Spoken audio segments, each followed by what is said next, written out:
Assalamualaikum warahmatullahi wabarakatuh.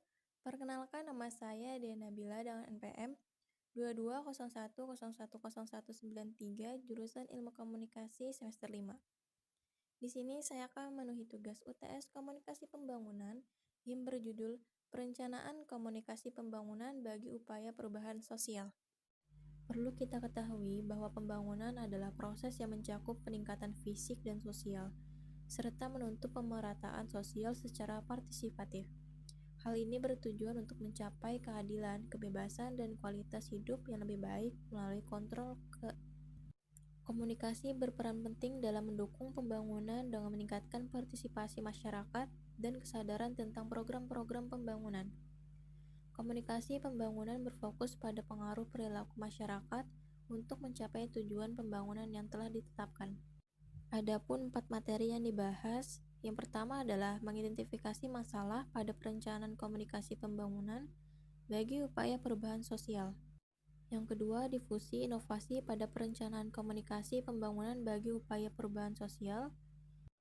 Yang ketiga, proses adopsi perencanaan komunikasi pembangunan bagi upaya perubahan sosial. Dan yang terakhir adalah strategi komunikasi pembangunan. Memasuki materi yang pertama, masalah dalam perencanaan komunikasi pembangunan untuk upaya perubahan sosial melibatkan analisis yang mendalam terhadap berbagai aspek yang mempengaruhi efektivitas komunikasi. Beberapa masalah utama yang sering muncul adalah: yang pertama ada kurangnya pemahaman konteks lokal, yang jika dijabarkan, pesan dapat disesuaikan dengan budaya dan norma lokal, lalu mengakibatkan pesan tidak relevan atau sulit diterima. Yang kedua, pesan tidak jelas atau tidak terarah. Pesan komunikasi tidak diformulasikan dengan baik, lalu membingungkan audiens atau mengurangi motivasi untuk bertindak. Dan yang ketiga, ada kesenjangan antar pemerintah dan masyarakat. Dapat dijabarkan pula, pemerintah cenderung birokrasi dan kurang responsif, menghambat dialog produktif dengan masyarakat. Masuk materi kedua yang memiliki beberapa masalah yang muncul dalam perencanaan komunikasi pembangunan bagi upaya perubahan sosial, mencakup kurangnya partisipasi masyarakat. Rencana tersebut dibuat tanpa melibatkan masyarakat sehingga menyebabkan kurangnya rasa kepemilikan terhadap tujuan pembangunan yang hendak dicapai. Kedua, hambatan akses dan teknologi. Akses media komunikasi tidak merata, terutama di daerah terpencil. Hal ini menyulitkan penyebaran informasi secara merata. Dan yang ketiga adalah koordinasi antara pihak. Seringkali ada kekurangan koordinasi antara pemerintah, organisasi non-pemerintah, sektor swasta, dan media dalam merancang strategi komunikasi yang terpadu. Hal ini dapat menyebabkan pesanan yang tidak konsisten dan membingungkan bagi masyarakat. Memasuki materi ketiga, yaitu proses adopsi dalam perencanaan komunikasi pembangunan untuk perubahan sosial. Yang pertama ada tahap kesadaran, tahap ketertarikan, tahap evaluasi, tahap uji coba, tahap adopsi, dan tahap penguatan. Lalu ada faktor-faktor yang mempengaruhi adopsi, yaitu karakteristik inovasi, karakteristik sosial dan budaya, peran pemimpin opini, dan akses informasi.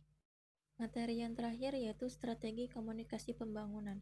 Yang pertama ada Communication Based Assessment yang memiliki tujuan mengidentifikasi masalah, kebutuhan, dan potensi penerima manfaat.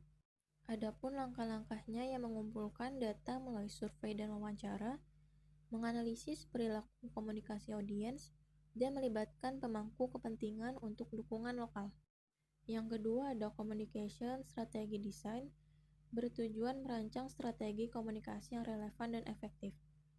Langkah-langkahnya adalah menetapkan tujuan komunikasi yang spesifik dan terukur, merumuskan pesan utama yang relevan dengan audiens, memilih saluran komunikasi yang tepat seperti media massa, sosial, dan tatap muka.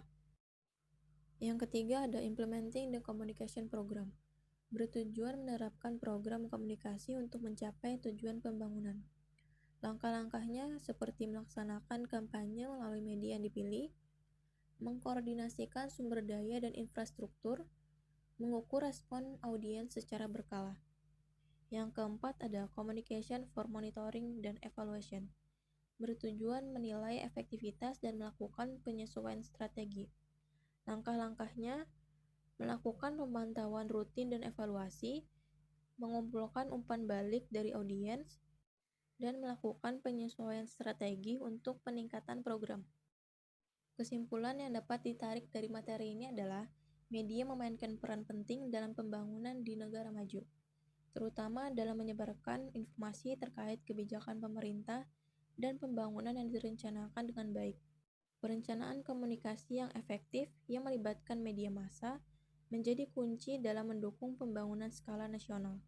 Media juga berperan penting dalam komunikasi sosial, terutama dalam memperkenalkan dan memasarkan produk.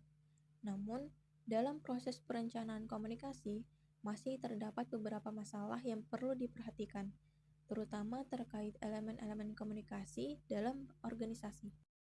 Sekian materi tentang perencanaan komunikasi pembangunan bagi upaya perubahan sosial yang baru saya sampaikan.